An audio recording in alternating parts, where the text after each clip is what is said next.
Hürmetli vatandaşlar, işimizin ahiri Cungu'da minglagan öy imaret şirketler taqaldı. Öy setip algan puhralar neme qila alaydı mavzulu xabar 9 ayının 25 günü büyük ira tor betida e'lon qilingan edi. Bugun sizlarga shu xabarni tanishtiramiz. Öy imaret şirketleri ichidagi 100 kuchlik şirketning biri Huaguang yarmilik şirketi 8 ayda bayram bo'lganligini e'lon qildi. Ötken bir yıl içinde Cungu'da mingga yaqin öy mülk şirketi bozordan g'oyib bo'ldi. Bu şirketlerden öy setip algan puhralar 5'ini tutup yerga o'ltirib qoldi. 8 ayının 13 günü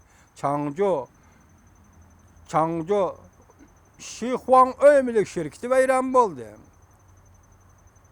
2 gün ötkendan keyin Huasha öy mülk guruhining Nanjing Şimal rayın tarmığı iş to'xtatdi.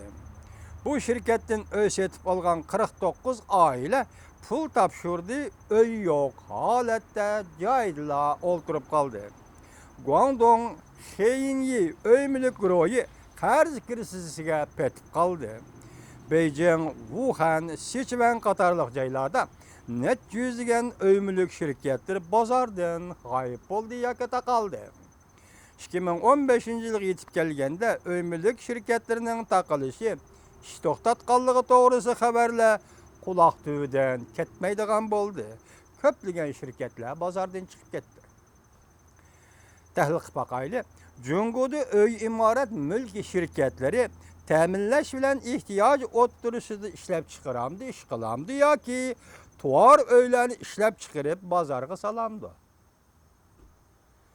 Bu imaret şirketlerinin istiqbalini belgileydiğen en mühim halkılık mesele.